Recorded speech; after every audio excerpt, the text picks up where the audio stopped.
Do me a favor, take a second to guess just how many books and box sets have been published for D&D 5e. Yeah, it's 39. And I know 2nd edition and 3rd edition had like a lot more books, but 39 is still a lot of books. And they're releasing 3 more like any day now for Spelljammer. So it's time for that healthy reminder that you do not need any books to have fun playing D&D. The fun comes from you and your group. So I'm making this video as a guide to these guides, an update on my previous video that was kind of similar, this time with just a concise summary of what each book offers and a decision tree based on your experience with the game to take out the guesswork of which one of these books will help you and your group have a good time. Because I'm Bob, this is where we learn how to have more fun playing D&D together.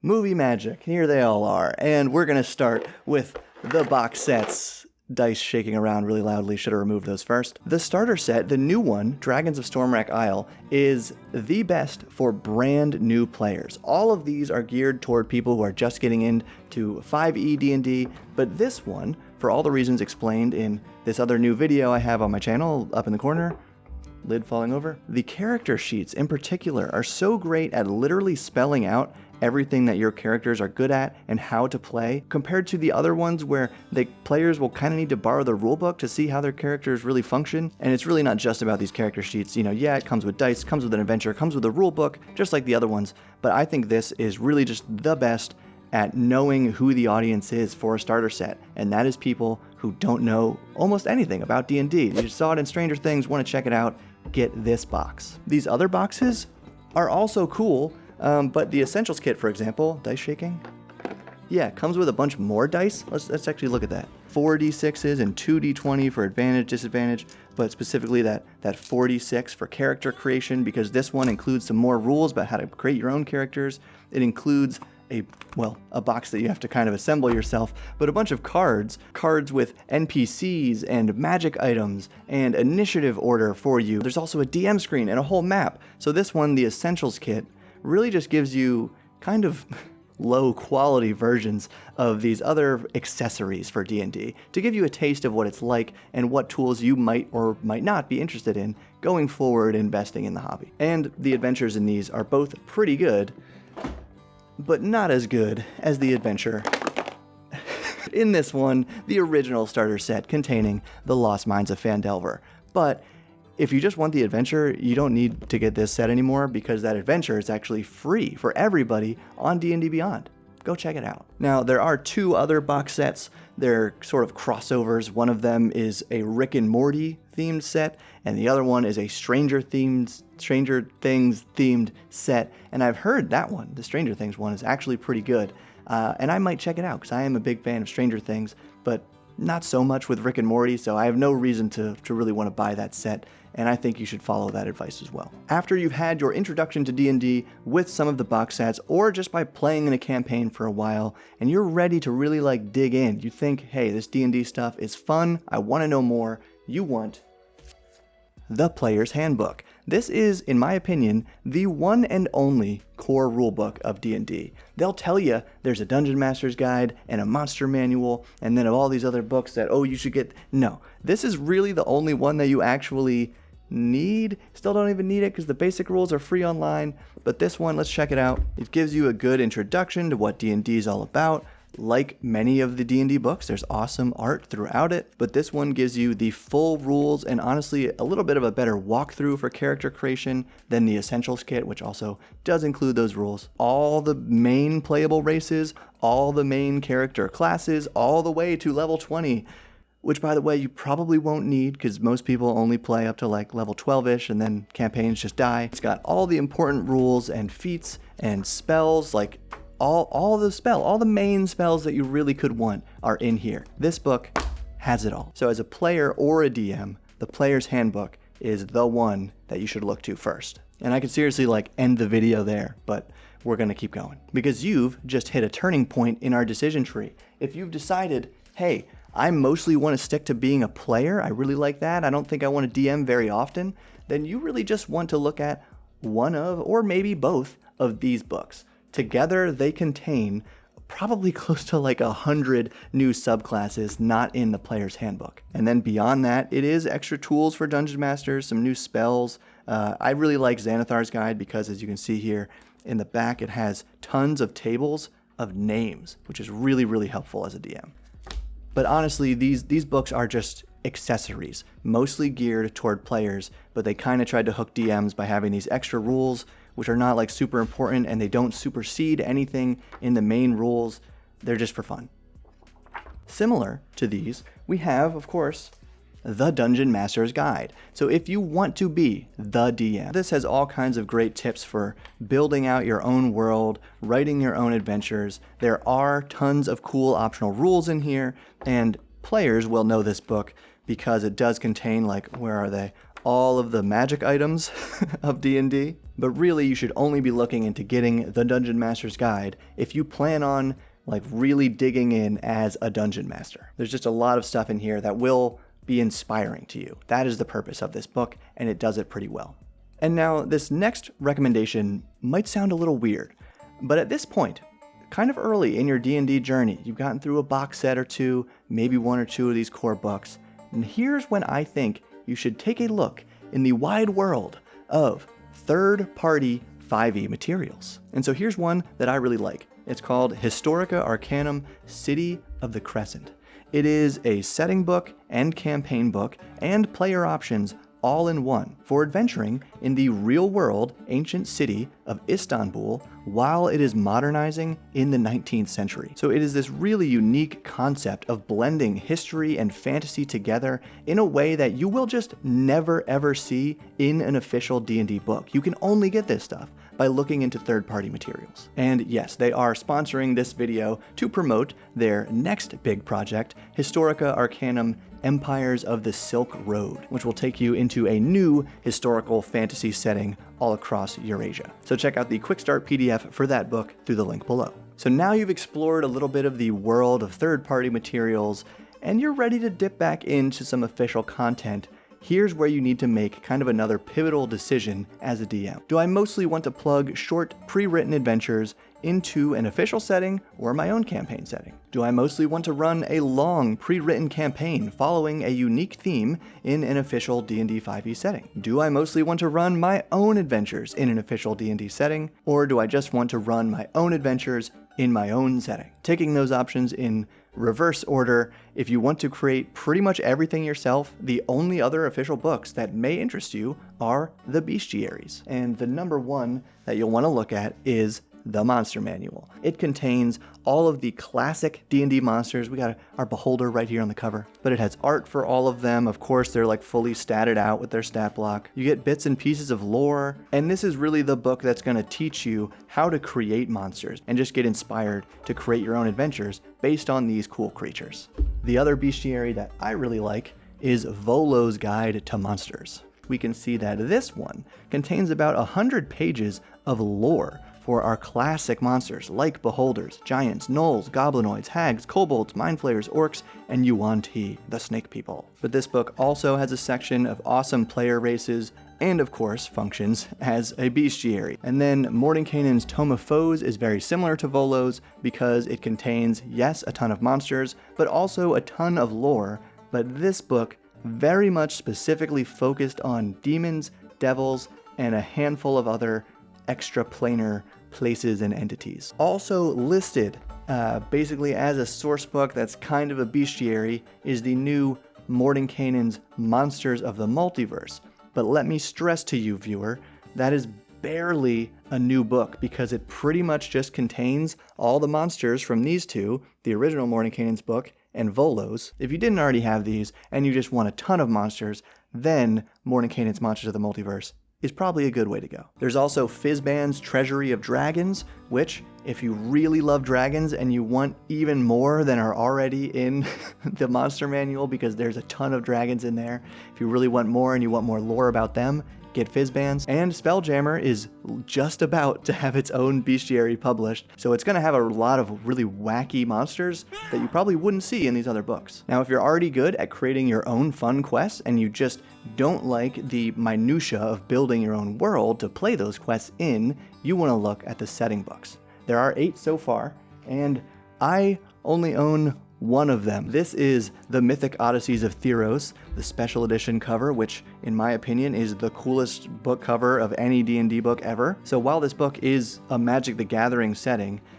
now for D&D 5e, and technically not actually Greek mythology, it does such an amazing job of seeming like Greek mythology that I've come to really like this one. But let's run down the other settings. We have the Sword Coast Adventurer's Guide, which is sort of the vanilla fantasy Forgotten Realms main setting, but I've heard that book actually doesn't do a great job of overviewing it all. You can probably get just as good enough setting info in any of the big campaigns which we're about to talk about. Guildmaster's Guide to Ravnica is another Magic the Gathering setting that I know very little about, but my understanding is that it's kind of an urban setting, and yeah, there are like these powerful guilds that your characters are a member of, and then they have some special features based on what guild they're in. Seems kind of interesting, but doesn't have anything distinct enough that really grabs my attention. Similarly, Acquisitions Incorporated is an official D&D setting, but I really don't know anything about it. It's like very cartoonish in a way, at least the art style,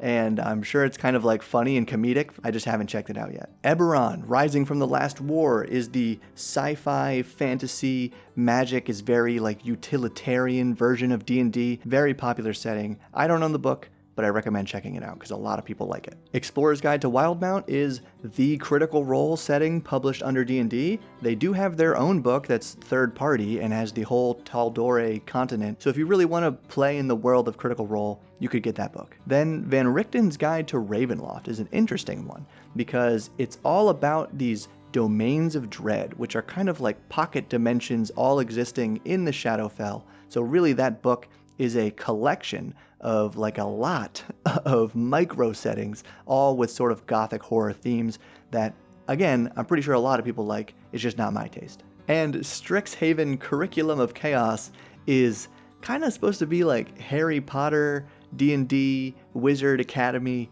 It seems kind of cool, something I'd probably enjoy an arc of a campaign as, but not like a full setting that I'd want to adventure in. And of course, Spelljammer is coming out soon. Imagine ships in space, but like pirate ships in space, and then Dragonlance. Honestly, Dragonlance is something that I don't know much about because I didn't like read any of the novels, and to me it just seems like barely different from the Forgotten Realms. It seems like very much kind of basic fantasy, except I assume dragons are even more prominent, and they have lances. Now, D&D does offer a lot of books, almost the rest of these in the pile, that are long campaigns, each of them in kind of their own unique setting that all have a sort of unique theme. They usually contain some new monsters and usually like some spells or like a new character background. And these books are great if you don't want to write anything yourself. Like if you just want that campaign, that setting, all of it for you, you just want to read and study this super long book and then play it with your friends, these are for you. But I've learned the hard way that it is just not my style. Okay, Curse of Strahd is more gothic horror, vampires, extremely popular module, one of the first that came out. Apparently it's really good, I just haven't played it yet. Out of the Abyss is the Underdark. Yes, the never-ending, deep, dark, dangerous caves and lakes and tunnels under the world of D&D, now filled with demons everywhere in here. I played this, it was fun for a while, but yeah, it got really tedious after so many caves and caves. Princes of the Apocalypse is elemental cults of earth, wind, fire, and water clashing against each other. There's some overland adventuring in the beginning, but then a lot of dungeon delving, and apparently this is just one of like the worst to run. I did play some of it, but yeah, that was the opinion at least of Grace World Destroyer, my DM at the time, and a lot of people on the internet. Tomb of Annihilation might be my favorite because it takes place in an awesome tropical forest peninsula. There's like sort of a hex crawl exploration element to it. It's also pretty deadly because there's this like big curse going on in the background that your party's trying to solve, and it takes a lot of inspiration from a classic module, the Tomb of Horrors. So for all those reasons, I really like this one. Haven't actually played it yet though. Waterdeep Dragon Heist is an urban adventure that actually provides 4 different ways to play through it, like with different big bads at the end of the adventure. Grace World Destroyer is playing in this campaign right now and seems to be loving it, but I will say It's not actually a heist. Don't let that part of the title entice you into getting this. Is it hot in here? I'm freaking sweating. Baldur's Gate, Descent into Avernus, is this adventure that sort of takes you into the Nine Hells, I guess just the one layer, Avernus, and it's apparently very inspired by the Mad Max, universe. Is that a comic or just movies? I don't know. But again, if you are really into demons and devils and stuff, this one's for you. And Icewind Dale is the Arctic horror, pretty much just a setting book, if I'm honest, that I have a whole series about trying to make this thing easy to run, but it's really not. It's really not. I can almost not even recommend this book anymore. I don't know. I think I played it for too long, and I should probably stop talking about it. But there's also the Tyranny of Dragons campaign, which combines Hoard of the Dragon Queen and Rise of Tiamat. A lot of overland travel, and there you're just fighting the cult of the dragon. So all these people who worship dragons and want to resurrect this evil dragon god, Tiamat. Storm King's Thunder is like that, but instead of cults, it's very Norse themed, and you're just fighting giants, I guess. I don't know, I haven't played it. Waterdeep Dungeon of the Mad Mage is the sequel to Waterdeep Dragon Heist. It is just a mega dungeon where you're going through layer after layer of weird factions, and I do think it's the only book that actually will take your characters to level 20. So maybe check that out if you're really interested in high-level play. Wild Beyond the Witchlight is a Feywild/carnival-themed book, which I had no interest in, even though I'm usually really into Feywild stuff. It just seemed like a strange direction with all the carnival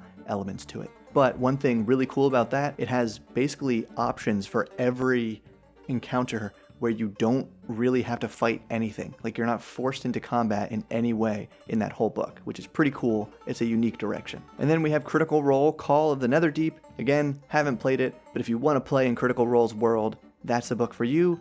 And what's the cool thing? Oh yeah, that book has a rival adventuring party that your party will face, I think, a couple times throughout it. So I think that's a pretty interesting feature. And of course, Spelljammer and Dragonlance are probably coming out with their own campaigns pretty soon. And we got one more category to go, so just a heads up that you can go down in the description to find a link to my D&D Amazon store where you can check out any of these books and support the channel at the same time. Or if you're just finding this video helpful, please give it a thumbs up because that will make sure lots of other people see it. But now, if you're like me, and you just want to read some short modules that you can plug into your pre-existing campaigns, you want to look at the adventure anthologies. There are only 4 so far, and we have 2 of them because these are cool books. Not only do they both have awesome book covers, but they both contain a sort of small setting of their own, and then about a dozen new adventures that kind of spread out from that setting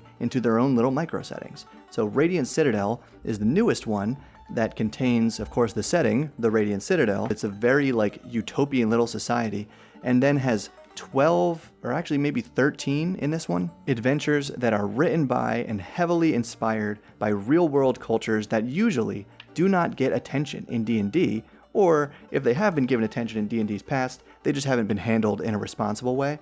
So now it's really taking that and doing it right. Look at that cool guy. Look at that.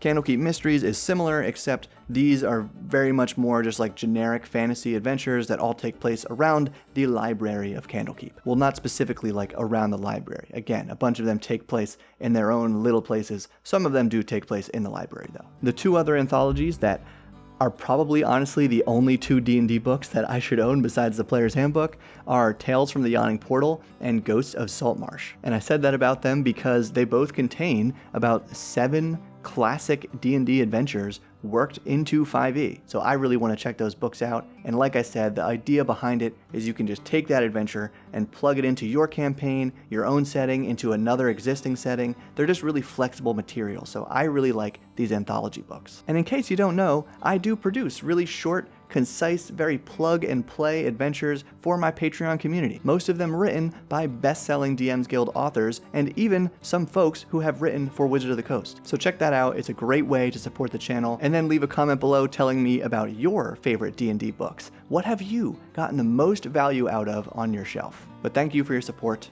and keep building.